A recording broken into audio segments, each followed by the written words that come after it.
السلام علیکم، محدث ٹی وی میں خوش آمدید۔ پروگرام کی چھٹی قسط پیش خدمت ہے۔ گفتگو کا آغاز کرنے سے پہلے آپ سے درخواست ہے کہ چینل کو سبسکرائب کر لیں تاکہ تمام ویڈیوز آپ تک پہنچتی رہیں۔ ترمذی میں ایک حدیث ہے کہ رسول اللہ صلی اللہ علیہ وآلہ وسلم نے فرمایا، جب میری امت متکبرین کی چال چلنے لگے اور ان کا انداز فارس و روم کے شہزادوں جیسا ہو جائے تو اللہ تعالیٰ برے لوگوں کو اچھے لوگوں پر مسلط کر دے گا۔ ناظرین، اس حدیث میں امت کے تکبر کرنے کی طرف اشارہ ہے۔ تکبر کہتے ہیں حق بات کو جھٹلا دینا اور لوگوں کو حقیر سمجھنا۔ اسلامی معاشرے میں تکبر کی بے شمار صورتیں پائی جاتی ہیں، جن میں سے چند ایک یہ ہیں: مال کا تکبر، حسن و جمال کا تکبر اور علم کا تکبر۔ تکبر کے اسباب میں اہل علم نے حسد، بغض، کینہ اور ریاکاری کا تذکرہ کیا۔ جب کوئی شخص مال، علم، حسن و جمال یا مقام و مرتبے میں دوسرے سے حسد محسوس کرتا ہے تو عموماً اس پر تکبر کے ذریعے بڑائی حاصل کرنے کی کوشش کرتا ہے۔ اس طرح جب کوئی شخص کسی دوسرے سے اپنے دل میں بغض اور کینہ رکھتا ہے تو یہ بھی اس کے تکبر کا سبب بن جاتے ہیں۔ اپنے نفس کے عشق میں مبتلا ہونا یعنی خود پسندی تکبر کے اسباب میں سے ایک اہم سبب ہے۔ اسی طرح ریاکاری بھی تکبر کے اسباب میں داخل ہے۔ حدیث کے دوسرے حصے میں فارس و روم کے شہزادوں کا انداز اپنانے کا ذکر ہے۔ صرف اگر سعودی عرب کی بات کی جائے تو سعودی حکومت ہر سعودی شہزادے کو ماہانہ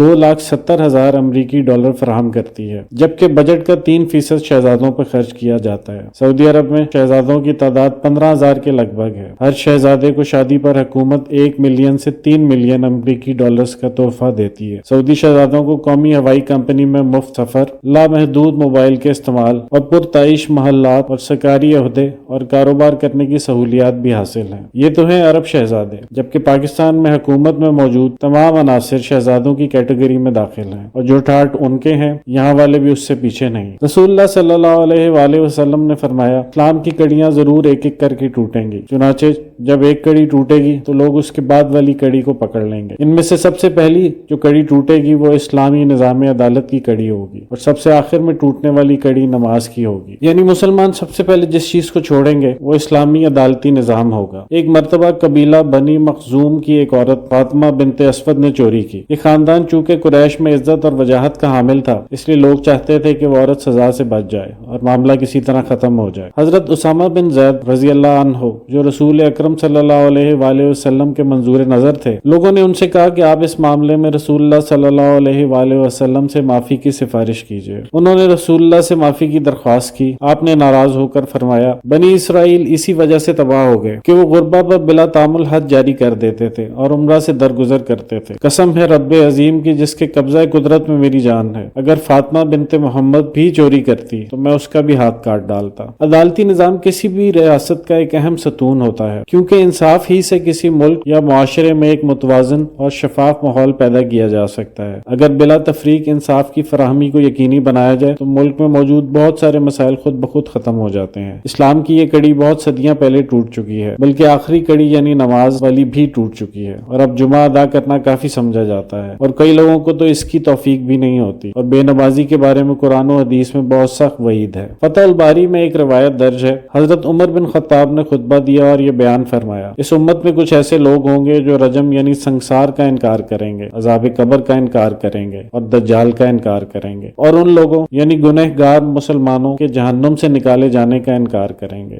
آج معاشرے میں ایسے لوگ موجود ہیں جو ان تینوں باتوں کا انکار کرتے ہیں۔ یہودیوں کے مال پر پلنے والی NGOs اپنے آقاؤں کے اشارے پر اسلامی قوانین کا مذاق اڑاتی ہیں اور انہیں ختم کرنے کی باتیں کرتی رہتی ہیں، گویا کسی انسان کے بنائے ہوئے قوانین ہو۔ اسی طرح کئی مفکرین ہیں جو رجم اور دیگر اسلامی قوانین کو ماننے سے انکار کرتے ہیں۔ نیز دجال کی آمد کا انکار کرنے والے لوگ بھی موجود ہیں، جن کی دو اقسام ہیں، پہلی ملحدین یعنی ایتھیس اور دوسرے منکرین حدیث۔ ہمارے معاشرے میں کافی تعداد میں ایسے لوگ پائے جاتے ہیں جو بظاہر اسلام نام لگائے مذہب کا لبادہ اوڑے ہوتے ہیں۔ یہ لوگ اپنے ساتھ لبرل کا ٹیگ لگا کر اپنے آپ کو ماڈریٹ مسلمان کہتے ہیں، لیکن ماڈریٹ مسلمان لبرل مسلمان ہے کیا، اس پر ابھی تحقیق جاری ہے۔ علماء کا قتل۔ رسول اللہ صلی اللہ علیہ وآلہ وسلم نے فرمایا، علماء پر ایسا زمانہ ضرور آئے گا کہ انہیں ایسے قتل کیا جائے گا جیسے چوروں کو قتل کیا جاتا ہے، تو کاش اس وقت علماء جان بوجھ کر انجان بن جائیں۔ ناظرین، کس بے دردی اور بے حسی کے ساتھ ان ہستیوں کو قتل کیا جا رہا ہے جو خود دنیا کے نظام کو فساد اور بربریت سے پاک کرنے کا درس دیتے ہیں۔ عقل حیران ہے کہ آخر امت کے اس طبقہ سے کسی کو کیا دشمنی ہو سکتی ہے جو دنیا میں حق و باطل، خیر و شر، ظلم اور انصاف کے درمیان توازن برقرار رکھنے میں اہم کردار ادا کرتے ہیں۔ اگر یہ طبقہ نہ ہوتا تو دنیا کا نظام ہی درم برم ہو جاتا۔ علماء کے قتل کو ہر ایک اپنے زاویے نظر سے دیکھتا ہے، پر کاش ان قتلوں کو رسول اللہ صلی اللہ علیہ وآلہ وسلم کی احادیث کی روشنی میں دیکھا جاتا۔ اس وقت جب باطل خیر کے مقابلے میں فیصلہ کن جنگ کا اعلان کر چکا ہے، اللہ کی حاکمیت اور بالادستی کے تصور کو ختم کر کے دجالی فتنے پر مبنی نیو ورلڈ آرڈر بنوانا چاہتا ہے، تو بھلا ابلیس کے پیروکاروں کو یہ لوگ کیوں کر برداشت ہوں گے؟ علماء کے قتل میں براہ راست یہودی تنظیم فری میسنز ملوث ہے۔ ہم اس بحث میں نہیں پڑھنا چاہتے کہ کرائے کے قاتل کون لوگ ہیں، لیکن یہ بات واضح ہے کہ ان علماء کو ہٹائے بغیر فری میسنز اپنے منشور کو آگے نہیں بڑھا سکی۔ رسول اللہ صلی اللہ علیہ وآلہ وسلم نے فرمایا، اللہ تعالیٰ علم کو اچانک یوں ہی نہیں اٹھائے گا کہ وہ لوگوں کے اندر سے علم کو کھینچ لے گا، بلکہ علم کو موت کی صورت میں اٹھائے گا تاکہ کوئی عالم باقی نہ رہے گا اور لوگ جاہلوں کو اپنا پیشوا بنا لیں گے، جو بغیر علم کے فتویٰ دیں گے، خود بھی گمراہ ہوں گے اور دوسروں کو بھی گمراہ کریں گے۔ عالم کی موت عالم کی موت ہے، کیونکہ یہی لوگ تو نیکی اور بدی کے درمیان توازن کا باعث ہیں۔ اسی لیے اقبال نے کہا، ہزاروں سال نرگس اپنی بے نوری پہ روتی ہے، بڑی مشکل سے ہوتا ہے چمن میں دیدہ ور پیدا۔ علماء انبیاء کرام کے وارث ہوتے ہیں۔ عالم کی موت سے اسلامی معاشرے میں ایسا خلا پیدا ہو جاتا ہے جو آسانی سے پر نہیں کیا جا سکتا۔ یہی سبب ہے کہ زمین و آسمان کی تمام مخلوق عالم کے لیے مغفرت کی دعا کرتی ہے۔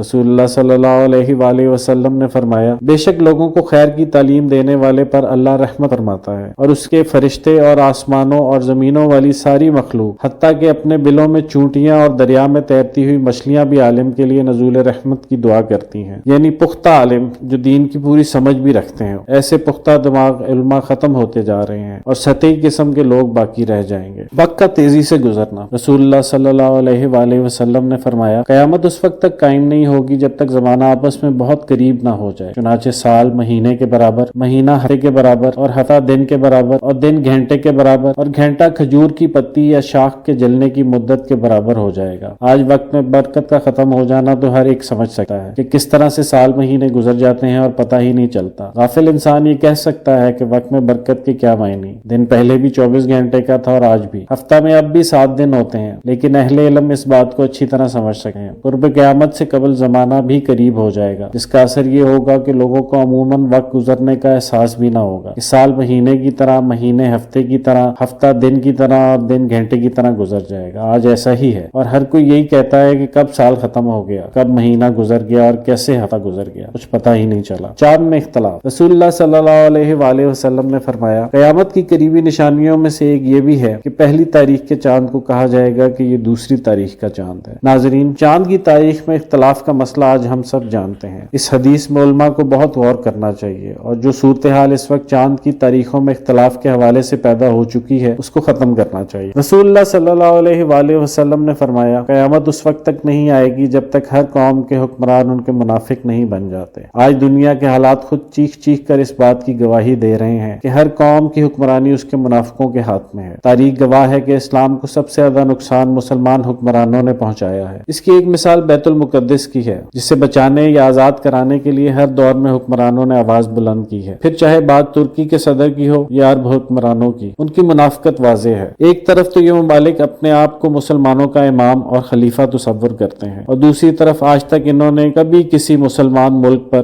دشمن اسلام کی طرف سے ہونے والے حملوں کی مذمت نہیں کی۔ اور رہے پاکستانی حکمران، تو یہ تو ویسے ہی اسرائیل سے دوستی کرنا چاہتے ہیں، لیکن عوامی دباؤ کے باعث ایسی جرات نہیں کرتے۔